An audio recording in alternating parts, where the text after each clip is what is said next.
Have you ever wondered how the biggest singers in the world get their vocals sitting perfectly in the mix? You might find that yours often sound like they're just stuck on top of the mix rather than sounding like they're an integral part of the music. Now, this is a very common problem among producers of all levels, especially if you are using vocals with already baked-in effects from somewhere like Splice or Loop Cloud. But don't worry, there is one mixing trick that, when applied in 3 simple stages, will take your vocal mixes from this to this. As I said, there are 3 stages to this process, each of which is going to make a big difference to your vocals, but when all 3 stages are combined, that's when you can come up with something really tasty. Stage 1 is the mixing of the ingredients, so let's get to it.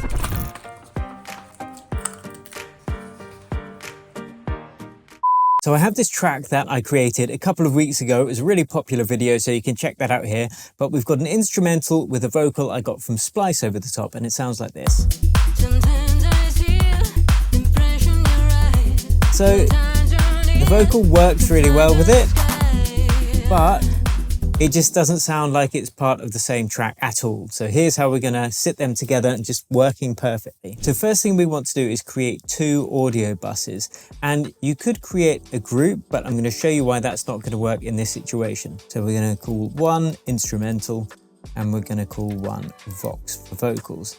Because now what we want to do is route all of the instrumental sounds into that bus. So I'm just gonna open them up here, select instrumental from there, close them down, and then our vocals I'm also going to send to the vocal bus like that. Now, to be able to hear what's going into these buses, we need to turn the monitoring on, and to monitor on 2 tracks simultaneously we'll have to hold command and then hit auto.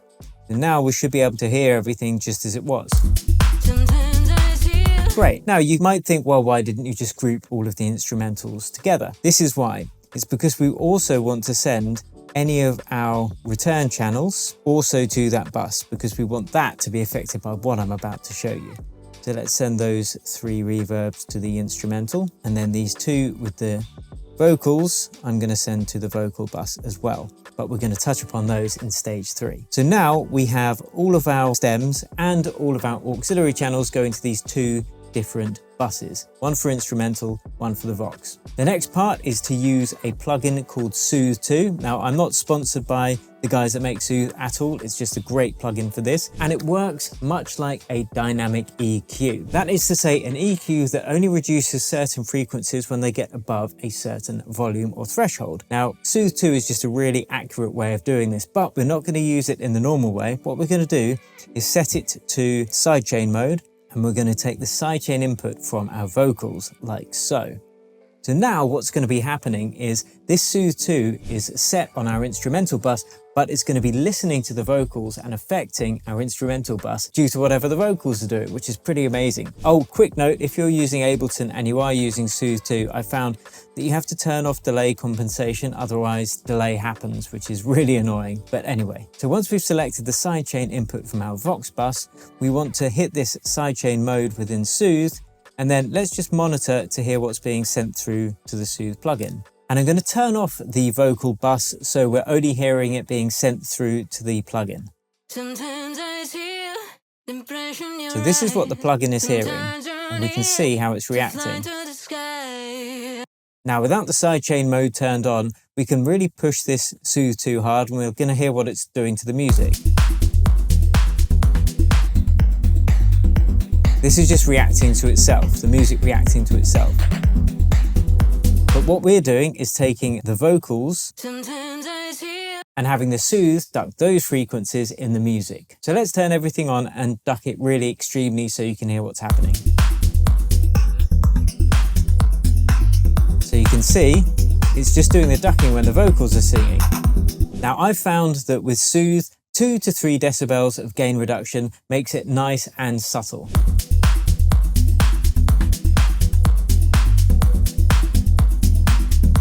So we can see down to about there, and let's turn our vocals back on.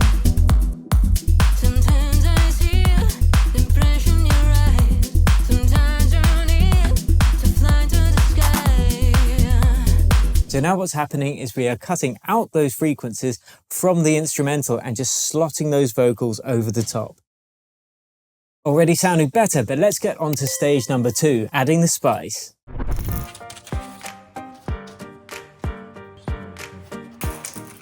Now these vocals sound really dry, so we want to spice them up with some reverb and delay, and common wisdom suggests that we should just put the reverb on the vocals themselves and dial in the amount we want using the dry wet control like this.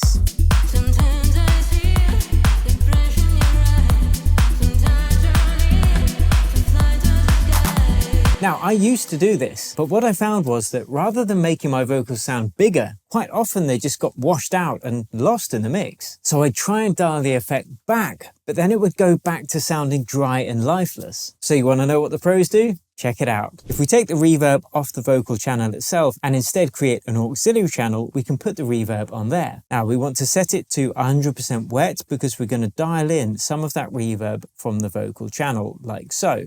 Sometimes I see the impression you're right. Sometimes you need to fly to the sky.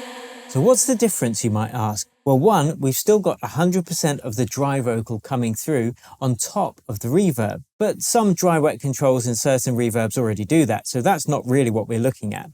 These are the main two wins of this technique. One, we can EQ that reverb independently from our dry vocals. So I can take up the low end. But the real spice comes from gluing this together with our dry vocals by using a sidechain compressor. So I'm just going to create a normal compressor on that auxiliary channel. Then I'm going to open up the sidechain control like this. And I'm going to take the sidechain input from our dry vocals. Kind of like using the Soothe 2 in the last stage in some ways. We are taking the dry vocals and we are ducking the reverb when the dry vocals are singing. First, I'll make it really extreme so you can hear what's happening. Sometimes I see the impression you're right. Sometimes you need to fly to the sky. So you can hear when she's singing, the reverb gets ducked, and as soon as she stops, it allows the reverb to swell open and fill the mix. Now again, we want this to be quite subtle. Sometimes I see the impression you're right. Sometimes you need to fly to the sky. Again, 2 to 3 decibels of gain reduction should be enough to just get them sandwiched beautifully together. Now you'll note I also created another auxiliary channel here, and this has got a delay on it. Again, that I'm sending the vocal to, and we can do exactly the same thing. So I can take the sidechain compressor from the dry vocals. So it just allows that delay to open up more when she stops singing. Great, so we've got the main vocal mixed beautifully in terms of frequencies and the spicy spatial effects glued perfectly with them. But now we also need to sit our vocals dynamically in the mix so they really feel like they're part of the music. And the best thing is, you probably already do this with other elements in your mix already, so you're going to find this super simple. Let's do it. If we go to our main vocal track, we can see I've got another sidechain compressor that I've put on here. But instead of taking that sidechain from any other musical element, I'm taking it from the kick drum. And this is going to slightly duck the vocal every time the kick drum plays. So let's listen to the vocals, then turn this on. Sometimes I see the impression you're right. Sometimes you need to fly to the sky. And we can just hear it bouncing slightly, and you could do this using the LFO tool or Shaper Box or Nicky Romero's Kickstart. It doesn't matter how you do it, but we just wanted to gel rhythmically in with the rest of the track. And we can also use that same technique on the reverb and the delay that we have already created. So each of those are going to bounce slightly against the kick drum too.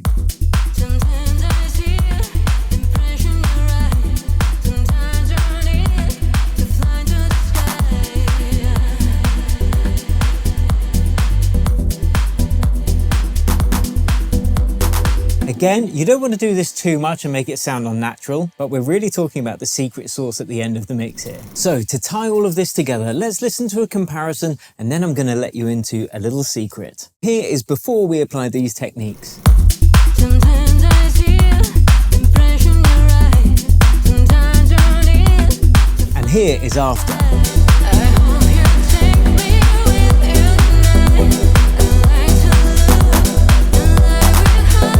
Sounds amazing. Delicious even.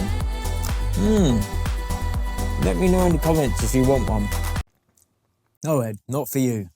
Now you may have already guessed the mixing strategy that ties all of these three techniques together, and that is sidechaining. This literally has different components of the music speaking to each other so they can come to compromises, and it just ends in a much better relationship between the elements. Now, you may have noticed the vocals already sounded really good before we apply these techniques, and that's due to 7 prior steps I used to make them extremely catchy, and I put those steps into a video for you right there. If your vocals don't already sound good to start with, these 3 techniques aren't going to help you, so make sure to check out these 7 tips before you apply these strategies. Thanks for watching, I'll see you up at that next video.